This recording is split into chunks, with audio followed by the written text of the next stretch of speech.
Okay, so this is part 2 of disassembling the hub. Got the first snap ring off, this, which went around this part right here. Now I'm taking off the second ring. It's a lock ring. Goes around the, not the inner part here, but there's like a middle part on the inside of this gear. Goes around there to keep the middle gear from sliding out. And I'm just about to get that out right here.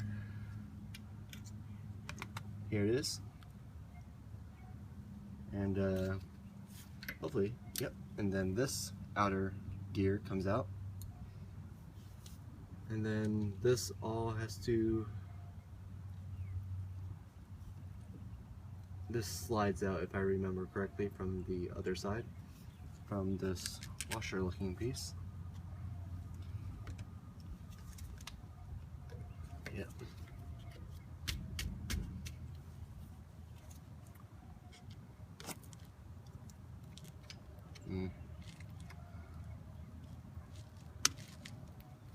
This is going to be a pain. Okay, I'll come back.